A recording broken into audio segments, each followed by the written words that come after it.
سورۃ الملک نے کہا لوگوں کے حقوق معمولی سمجھنے اور ان سے غفلت برتنے کی وجہ سے بہت سارے لوگوں پر قبر میں عذاب ہوتا ہے۔ کیا تمہیں اپنے رسول صلی اللہ علیہ وآلہ وسلم نے خبر نہیں دی تھی کہ شہید کے اعمال بھی روک لیے جائیں گے جب تک اس کا قرضہ ادا نہیں ہوا ہو؟ میں نے کہا نجات کا کوئی طریقہ ہو سکتا ہے؟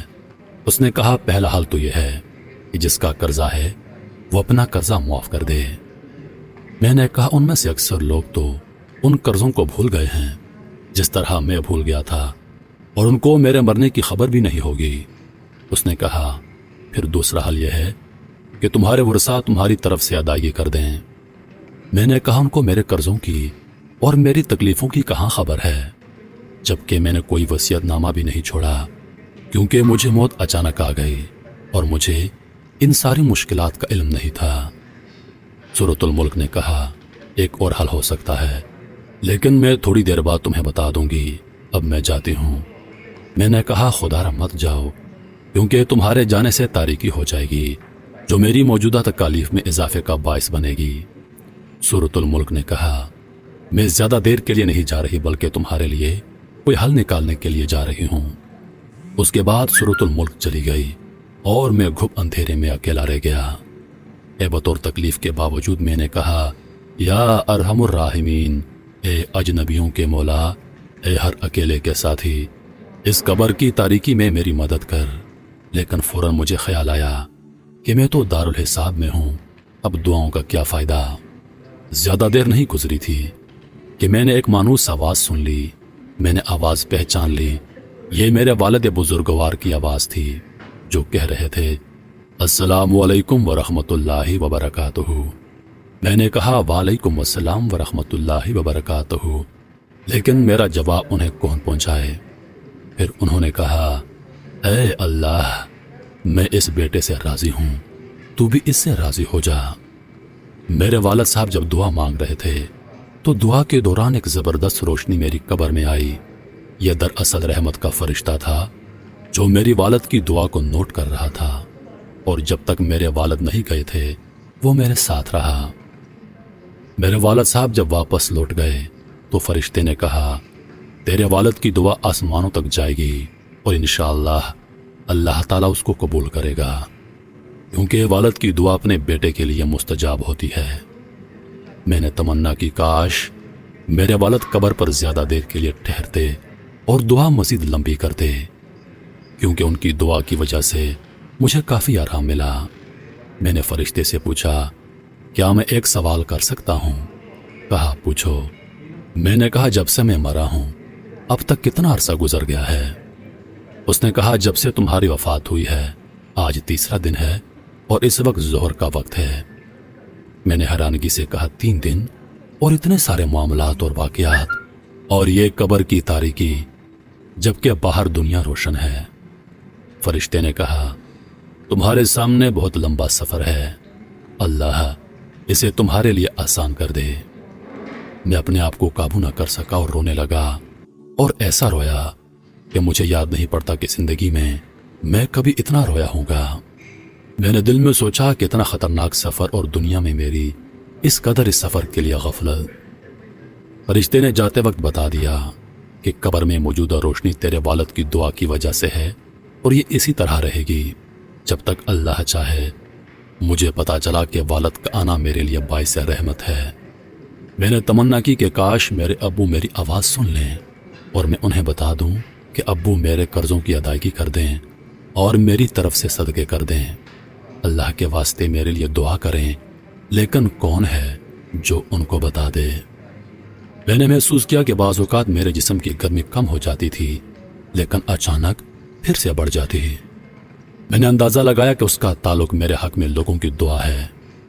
اچانک میری قبر میں دوبارہ وہ روشنی آئی جو اس سے پہلے میں دیکھ چکا تھا، یعنی سورۃ الملک کی۔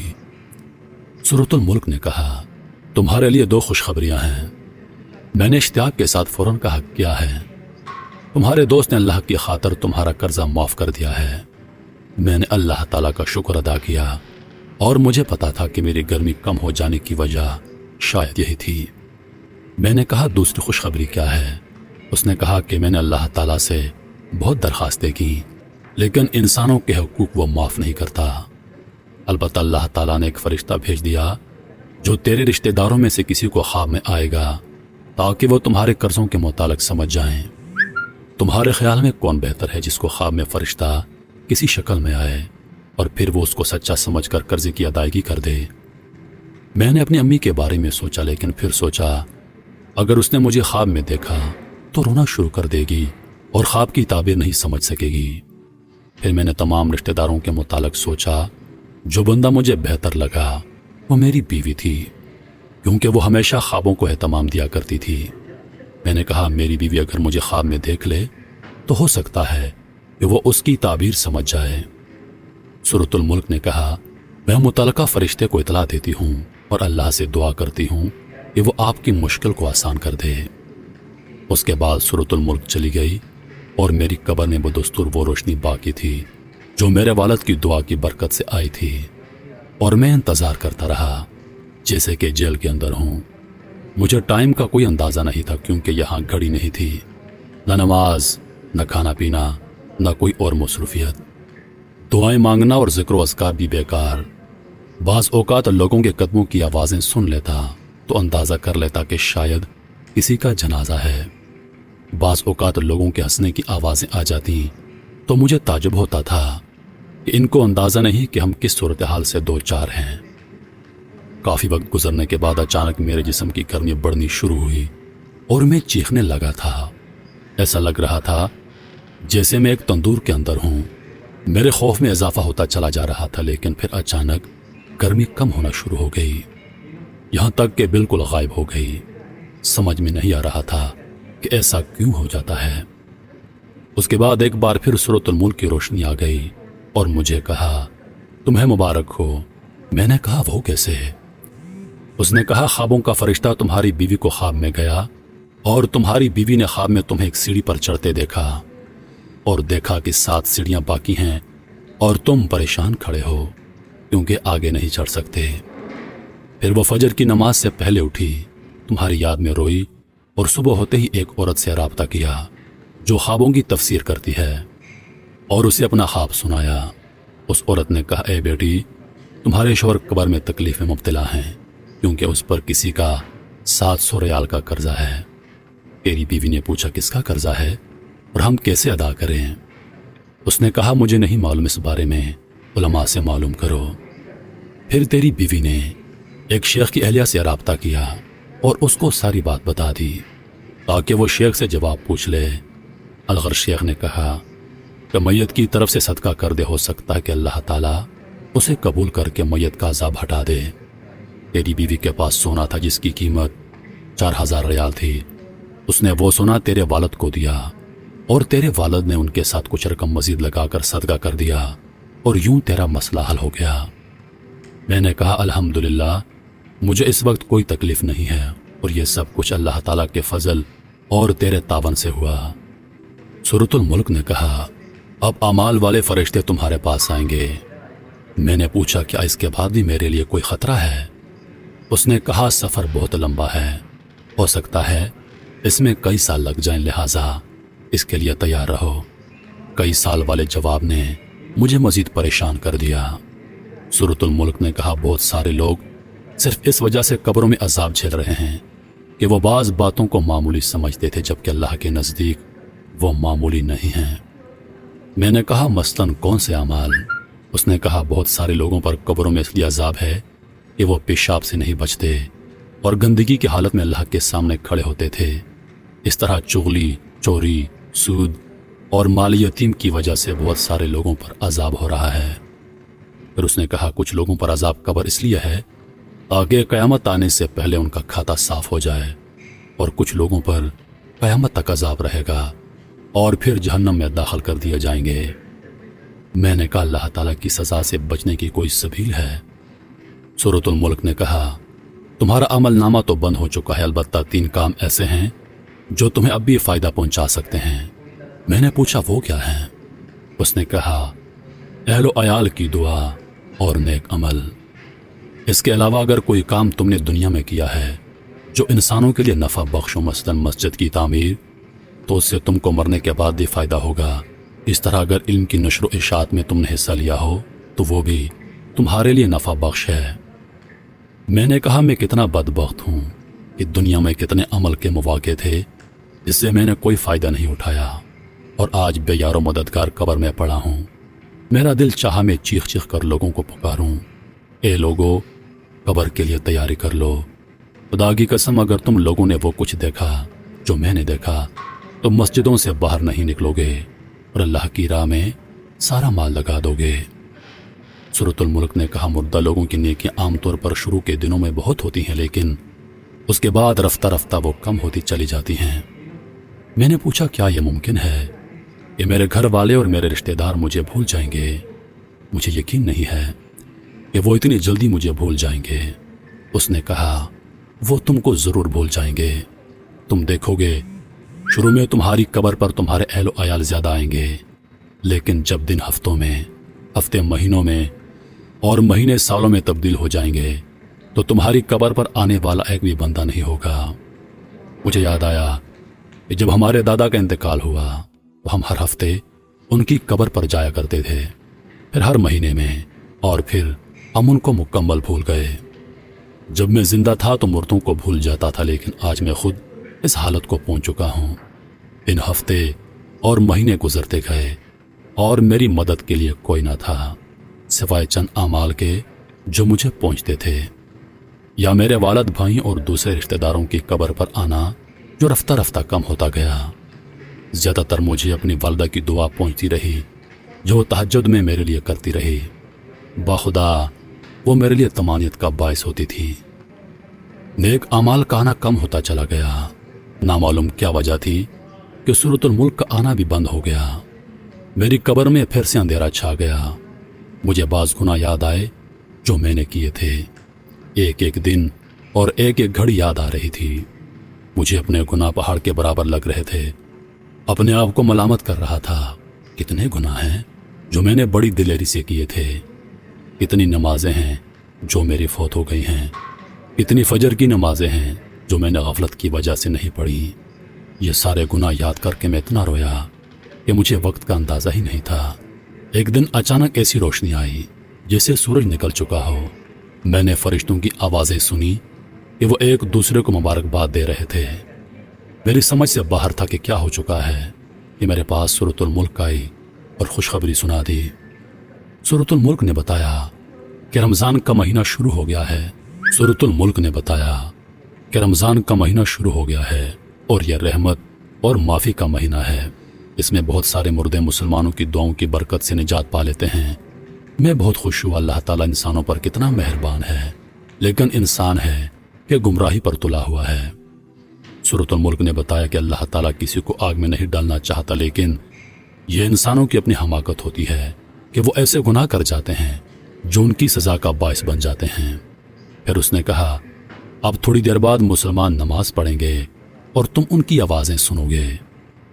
سورۃ الملک چلی گئی اور میری قبر میں بدستور روشنی تھی، اور میں نے پہلی بار مسجد سے آنے والی اذان سن لی۔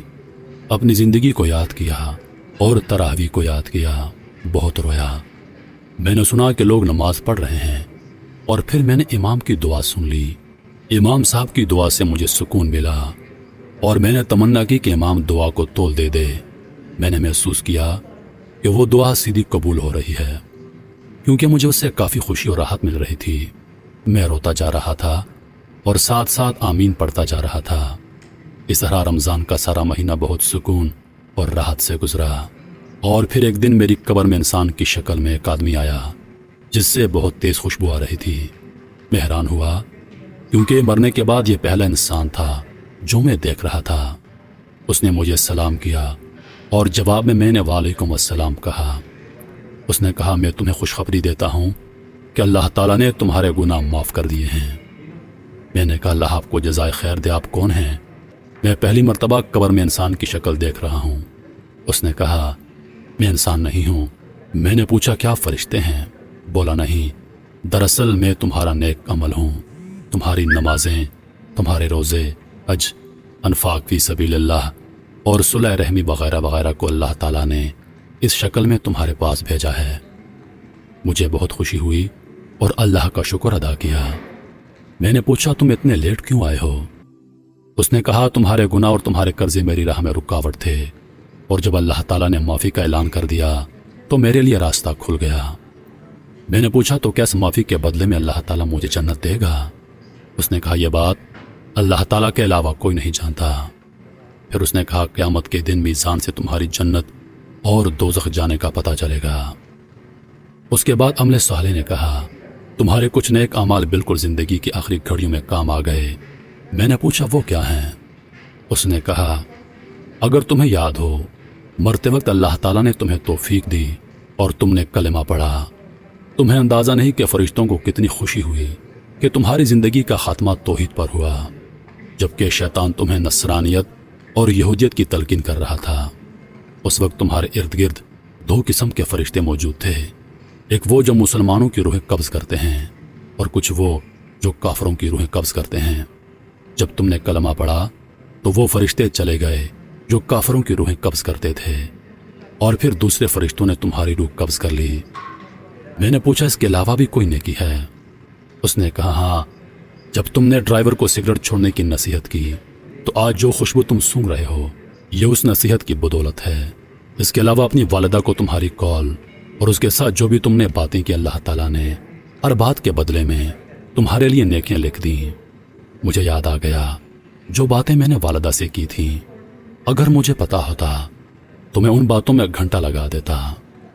پھر عمل صالح نے کہا زندگی کے آخری وقت ایک گناہ بھی تمہارے کھاتے میں لکھا گیا ہے۔ میں حیران ہوا اور پوچھا وہ کیسے؟ عمل صالح بولا تم نے بچی سے کہا کہ میں تھوڑی دیر میں آ جاؤں گا، اس طرح تم نے اسے جھوٹ بول دیا، کاش مرنے سے پہلے تم توبہ کر لیتے۔ میں رویا، میں نے کہا اللہ کی قسم میرا ارادہ جھوٹ کا نہیں تھا، بلکہ میرا خیال یہ تھا کہ اس طرح وہ میرے آنے تک صبر کر لے گی۔ اس نے کہا جو بھی ہو آدمی کو سچ بولنا چاہیے، کیونکہ اللہ تعالیٰ سچے لوگوں کو پسند کرتا ہے اور جھوٹ بولنے والوں کو ناپسند کرتا ہے، لیکن لوگ اس میں بہت تساہل اور غفلت کا مظاہرہ کرتے ہیں۔ پھر اس نے کہا تمہاری وہ بات بھی گناہ کے کھاتے میں لکھ دی گئی ہے جو تم نے ایئرپورٹ میں کاؤنٹر پر بیٹھے ہوئے شخص سے کہہ دی کہ اللہ تعالیٰ تمہارا حساب کر دے۔ اس طرح تم نے ایک مسلمان کا دل دکھا دیا۔ میں حیران ہو گیا کہ اتنی معمولی باتیں بھی ثواب اور گناہ کا باعث بنتی ہیں۔ عمل صالح نے مزید بتایا یہ انسانوں پر اللہ تعالیٰ کا بہت بڑا احسان ہے کہ جب وہ ایک نیکی کریں تو اللہ تعالیٰ اسے 10 گنا بلکہ 700 گنا بڑھا دیتا ہے، اور بہترین اعمال وہ ہیں جو اللہ تعالیٰ کو زیادہ محبوب ہیں۔ میں نے کہا 5 وقتہ نمازوں کے بارے میں کیا خیال ہے؟ عمل صالح نے کہا نماز، زکوٰۃ، روزہ، حج وغیرہ تو فرائض ہیں، میں ان کے علاوہ بھی تمہیں ایسے اعمال بتا دوں گا جو اللہ تعالیٰ کو بہت محبوب ہیں۔ میں نے کہا وہ کیا ہیں؟ بولا تمہاری عمر جب 20 سال تھی تم عمرے کے لیے گئے، رمضان کے مہینے میں گئے تھے، تم نے وہاں 100 ریال کی افطاری خرید کر لوگوں میں بانٹ دی، اس کا اجر تم نے کمایا ہے۔ اس طرح ایک بار تم نے بوڑھی عورت کو کھانا کھلایا تھا، وہ بوڑھی ایک نیک عورت تھی، اس نے جو تمہیں دعائیں دی ہیں اس کے بدلے اللہ تعالیٰ نے تمہیں بہت نیکیاں اور اجر دیا ہے۔ میں تمہیں ایک اور بات بتا دوں، ایک بار تم مدینہ جا رہے تھے کہ راستے میں تمہیں ایک آدمی کھڑا ملا جس کی گاڑی خراب تھی، تم نے اس کی جو مدد کی اللہ تعالیٰ کو تمہاری وہ نیکی بہت پسند آئی اور تمہیں اس کا بہت بڑا اجر ملا ہے۔ اس کے بعد میری قبر کھل گئی اور اس میں بہت زیادہ روشنی آ گئی اور فرشتوں کے گروہ در گروہ آتے ہوئے نظر آئے، عمل صالح بھی۔ عزیز دوستو ذرا سوچئے، یہ کہانی عبرت کے لیے لکھی گئی ہے، لیکن احادیث مبارکہ کے بیان کے عین مطابق ہے۔ کیا اس کہانی کے سننے کے بعد بھی ہم آخرت کے لیے فکر مند نہیں ہوں گے؟ کیا اس کہانی کے بعد بھی ہم گناہ کریں گے؟ عزیز دوستو اس پیغام کو اپنے دوستوں کے ساتھ ضرور شیئر کرو، کیونکہ جب تک کوئی یہ ویڈیو دیکھتا رہے گا جنت میں آپ کے نام کا درخت لگتا رہے گا، کیونکہ یہ صدقہ جاریہ ہے اور صدقہ جاریہ کا ثواب مرنے کے بعد بھی آپ کو ملتا رہے گا۔ اے اللہ، جب تو اپنی رحمتوں کے دروازے کھولے اور پکارے، اے کوئی رحمت مانگنے والا، اے کوئی خوشیاں مانگنے والا، اے کوئی شفا مانگنے والا، اے کوئی میرے محبوب صلی اللہ علیہ وآلہ وسلم کی چاہت مانگنے والا، تو میری دعا ہے یا اللہ، ساری خوشی، ساری رحمت، ساری کامیابیاں، ساری برکتیں ساری نعمتیں نبی پاک صلی اللہ علیہ وآلہ وسلم کی چاہت اس شخص کو دے دے جو اس میسج کو دوسرے لوگوں تک پہنچائے گا۔ آمین یا رب العالمین۔ نبی پاک صلی اللہ علیہ وآلہ وسلم کا ارشاد پاک ہے، ان موقعوں پر دعا مانگو، اس وقت دعا رد نہیں ہوگی جب دھوپ میں بارش ہو رہی ہو، جب اذان ہو رہی ہو، سفر کے دوران، جمعہ کے دن، رات کے وقت جب آنکھ کھل جائے۔ عزیز دوستو، اپنی دعاؤں میں یاد رکھیے گا۔ انشاءاللہ زندگی رہی تو اگلی بار ایک اور ویڈیو لے کر آپ کی خدمت میں حاضر ہوں گا۔ تب تک کے لیے خدا حافظ۔ اللہ پاک آپ سب کا حافظ و نگہبان۔